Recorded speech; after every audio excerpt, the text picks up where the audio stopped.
Hello everyone, welcome to my channel. Please subscribe and stay tuned by clicking the bell icon. Emmerdale. As Belle Dingle says, I do to controlling Tom King. 5 other couples who never should have got married. Emmerdale is full of mismatched couples, and right now it's all about Belle Dingle walking down the aisle with creepy, controlling Tom King. As the wedding approaches, Belle's busy ignoring the many red flags her future husband is waving for, making all the arrangements for their big day on his own, sarky comments about her dress, and even refusing to have the reception in the Woolpack. We're pretty confident this marriage is going to end in tears. And it won't be the first one to hit the rocks in Emmerdale. Here are 5 more couples we reckon should never have tied the knot. Tracy and Nate were quite cute at first, and when they welcomed baby Frankie they even weathered the storm of Tracy's crippling postnatal depression. But then Nate had a one-night stand out of the blue, and the romance fell apart.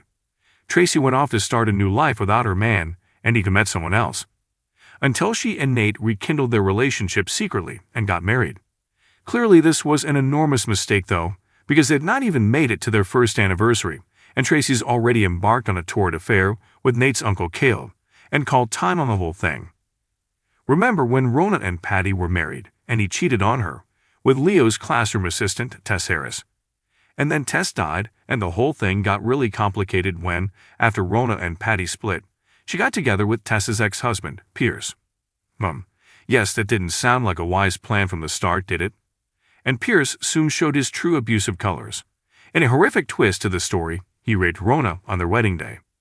Pierce then showed up again, killed Rona's new fella Graham Foster, and kidnapped her best friend Vanessa. But Rona managed to outwit him, and he was banged up where he died. On paper, Bernice and Lawrence's relationship seemed the ideal arrangement.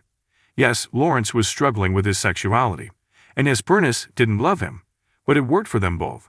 Well, that's what they told themselves. In reality, Bernice was enjoying a super steamy affair with Andy Sugden.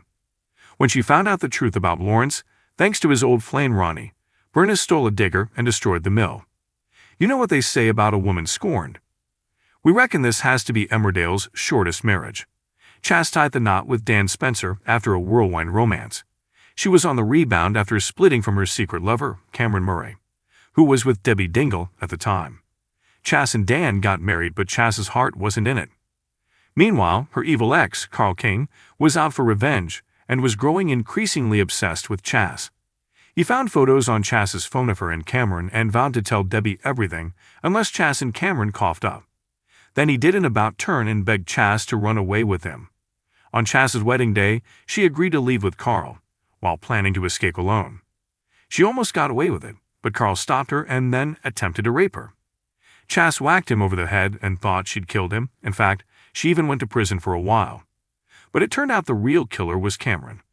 Not surprisingly, Chas's marriage to Dan didn't last. We chose Mac, but Charity's got a lot of failed marriages under her belt, and frankly, we could just as easily have chosen Charity and Jai, or Charity and Chris Tate, or Charity and Tom King. Anyway, Charity's latest husband is Mackenzie Boyd, and we're not sure there's ever been a more toxic relationship. The romance began when Charity was missing girlfriend Vanessa, which was bad enough. Then there was the whole business with Mac sleeping with Chloe and getting her pregnant. Baby Reuben was born on Charity's wedding day, which, by the way, meant she and Mac tied the knot dressed as members of the A-Team. They split up. Mac got engaged to Chloe, and Charity slept with Caleb, who was not her brother or even her cousin, but sort of feels like he is. Then there was a car accident, where Mac saved Charity instead of Chloe, and a kidnap, which left Chloe's dad Harry shot dead at the hands of Charity, and Mac agreeing never to see Reuben again in order to stop Charity going to jail. Still with us. Now Charity's got PTSD after the shooting, and Mac's off nicking cars with Aaron. This is definitely one marriage that never should have happened. If you liked the video, don't forget to like, comment, and share.